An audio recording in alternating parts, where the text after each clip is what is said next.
I'm with the National PTSD Service Association.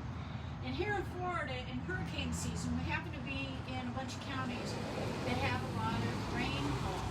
And I believe the barometric pressure has moved below the 30s, and we're normally in the 30s here.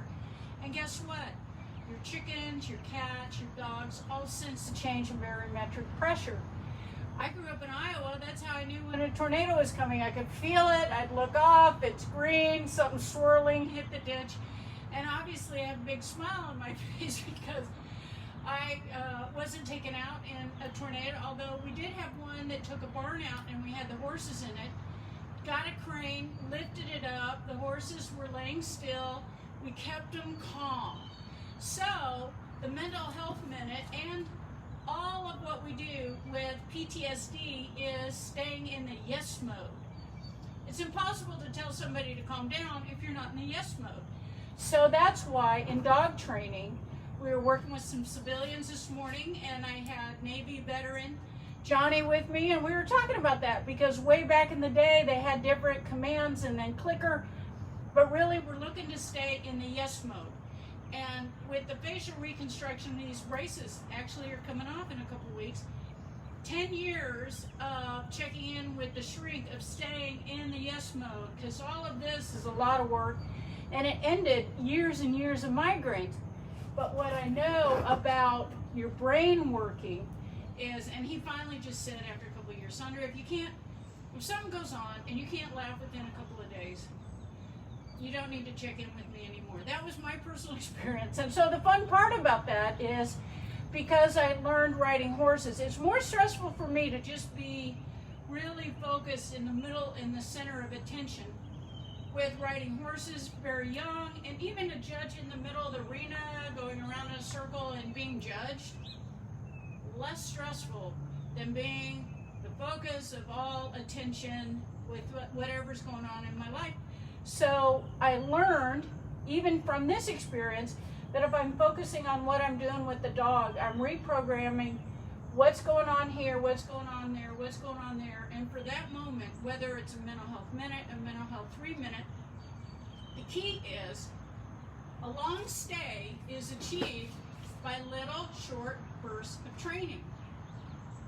And as soon as you get them in the first long stay, that long stay could only be a couple of heartbeats.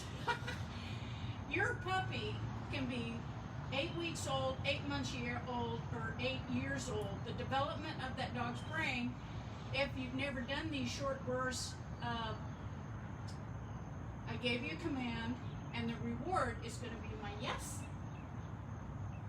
Good. And my good is continue on, continue on. So now I'm activating 2 wonderful things in my own brain, and a super wonderful thing with the dog that's listening to me. I'm paying attention, and anything that does not involve a credit card, something to eat or drink, or another person that brings you happiness, you're cluing in on the stuff that activates cool stuff in your brain. And how we exemplify this with the dog, now this is not another person, this is me and the dog engaging. And what I'm demonstrating for you also is, for anyone who is not in Florida right now, we're not going to be able to answer your phone, answer your emails, or answer anything, because we're ready, getting ready for the hurricane. I live next to some Olympic rowing team members, Olympic caliber team member, rowing caliber people, and I'm waiting for them to come back with what they row in and making sure they've been in their garage. We batten down all the hatches, and I'll show you in the midst of all the rain, we believe the winds here in Sarasota, right near the Gulf, because they're not that windy and I got a lot of trees to stop the wind shear, are going to be about 25 miles an hour. So I'll show you my rain gear, because these dogs love to be out in the weather. It's me that I got to have the rain gear and get out on my bike. And so the only dog I won't have with me in a 25-mile-an-hour wind is the 10-pound Pomeranian, because then it would just be like a little kite, right? I'm not going to do that to the dog. So we're going to walk into the garage, and I'm going to show you what we do during intense weather. And I tagged German Shepherd, working dog, and family members, any breed you're working with. Join one of those groups on Facebook, that breed type, that group. If you say, I'm thinking about getting a dachshund, what do you think? What should I be prepared for? You're going to have a cadre of breeders and trainers that step into and say, with that breed type, X, Y, Z. And with the Malinois group, the group will step in, you know, because lots of people see those dogs out with police and military, and they're thinking, wow, I want a dog like that. So join that group before you make any decisions about what you're doing with your pet. And come to an AKC class or an open class and meet some of the dog trainers and engage in a class, get socialized, or bring the dog trainer to your house so that you can work in and around your house and in and around your yard the way I am. And so this is to inspire you. We're the National PTSD Service Association, providing highly trained service dogs to veterans and first responders with PTSD.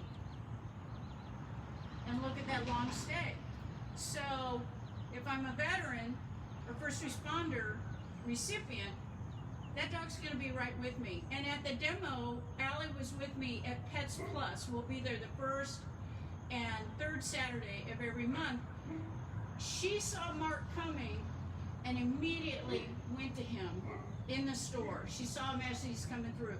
So she's 99% of the time with him, but when she's out in an event and he leaves, he has to give her the command, okay, go with Sandra. You know, I mean, we're teaching the dogs, but they'll listen to me, and we're going to keep her in this long stay, and I'm showing you the garage.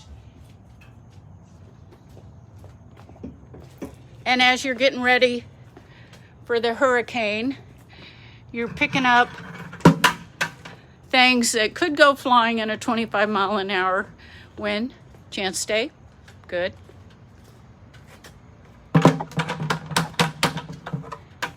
And I'm going to step over Chance.